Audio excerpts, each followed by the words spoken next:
ఈరోజు మనకి మార్కెట్ చూసుకున్నట్టయితే 150 పాయింట్స్ అనేది గ్యాప్ అప్ ఓపెన్ అయింది.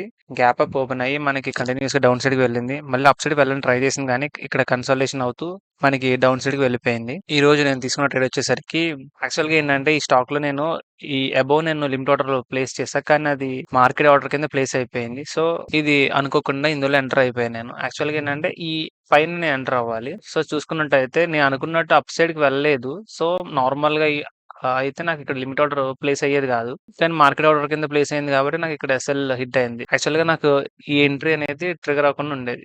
నెక్స్ట్ వచ్చేసరికి ఇలా కంటిన్యూయస్‌గా డౌన్‌కే వెళ్ళినప్పుడు ఇక్కడ ఎంగల్ఫింగ్ క్యాండిల్ పడింది. మనకి ఆర్ఎస్‌సి చూసుకున్నట్టయితే 55% ఉంది. సో, ఇది గ్యాప్ అప్ ఓపెన్ అయింది. దట్ మనకి నిన్న కన్సాలిడేషన్ జరిగింది. అప్ సైడ్‌కి వెళ్ళే ఛాన్స్ అయితే ఉందని చెప్పి నేను అప్ సైడ్ తీసుకున్నా. ఎప్పుడైతే నాకు 1:1 వచ్చిందో, అబోవ్ వచ్చిందో నేను ఎగ్జిట్ అయిపోయా. యాక్చువల్‌గా ఈ రెడ్ క్యాండిల్ ఫార్మ్ అవుతున్నప్పుడు నేను ఈ ఏరియాలో నేను ఎగ్జిట్ అయ్యా. మనకి మార్కెట్ చూసుకున్నట్టయితే డౌన్ సైడ్‌కి వెళ్తూ ఉంది. సో, మార్కెట్ అనేది డౌన్ సైడ్‌కి షిఫ్ట్ అయిపోయిందని అర్థమైంది. సో, నేను ఎగ్జిట్ అయిపోయా. మనకి 1:2కి నియర్ దగ్గరికి వెళ్లి మళ్ళీ డౌన్‌కి వెళ్ళింది. మళ్ళీ అప్ సైడ్‌కి వెళ్లి కన్సాలిడేషన్‌లో ఉంది. సో, నెక్స్ట్ వచ్చేసరికి ఇది నేను రన్నింగ్ క్యాండిల్‌లో తీసుకున్నా. యాక్చువల్‌గా ఈ క్యాండిల్ ఈ హై క్రాస్ అవుతున్నప్పుడు నేను ఎంటర్ అవుదాం అనుకున్నా. కానీ ఎంటర్ అయ్యేసరికి ఆర్డర్ ప్లేస్ చేసేసరికి అబోవ్‌కి వెళ్ళిపోయింది. సో, చూసుకున్నట్టయితే ఇది నాకు అస్సలు హిట్ అయింది. యాక్చువల్‌గా ఇందులో ఎంటర్ అవ్వకుండా ఉండాల్సింది.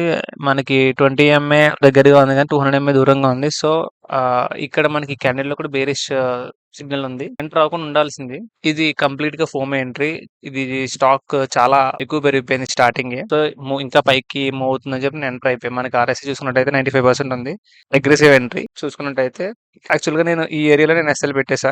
ఇంకా వెనక్కి వచ్చేస్తున్నాను అర్థమైంది. సో, నాకు ఈ క్యాండిల్‌లో ఎస్ఎల్ ట్రిగ్గర్ అయ్యింది. ఉండుంటే నా ఒరిజినల్ ఎస్ఎల్ హిట్ అయ్యేది.